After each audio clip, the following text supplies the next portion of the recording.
got really upset with me this morning, and I mean had a huge meltdown because I asked him to close the blinds because we live in a bungalow and we weren't dressed. We were getting ready for school run. So I asked him, I said, can you please close the blinds? I said, you know, Mummy and Mimi, his sister, we're not ready to have the blinds open yet.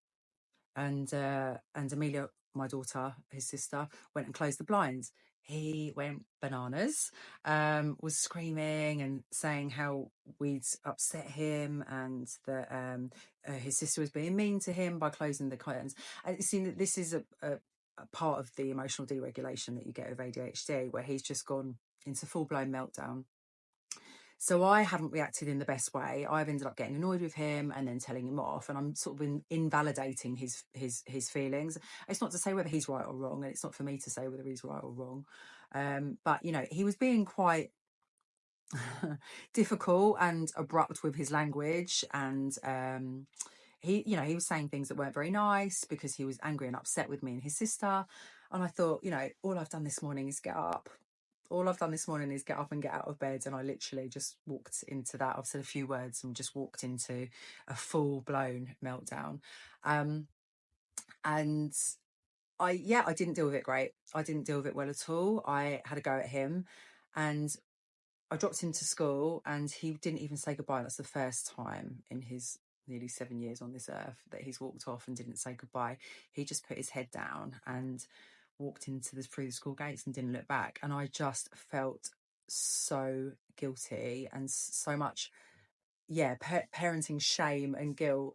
It was overwhelming. But I mean, I was trying to do the right thing by telling him that he couldn't speak to us like that and that he mustn't be like that. But I lost my cool, and then I'm just going to spend the rest of the day feeling guilty about that.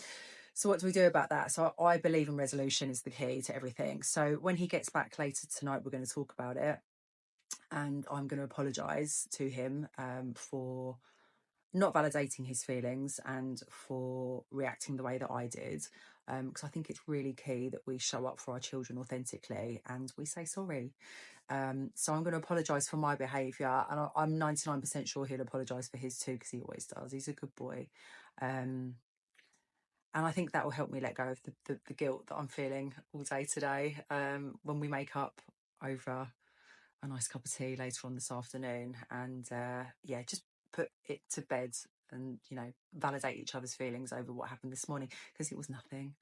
But he's gone to school feeling awful, and I've, you know, stayed back feeling awful too. So yeah, I think that's the best way to deal with it, is to acknowledge it and resolve the issue, resolve the problem.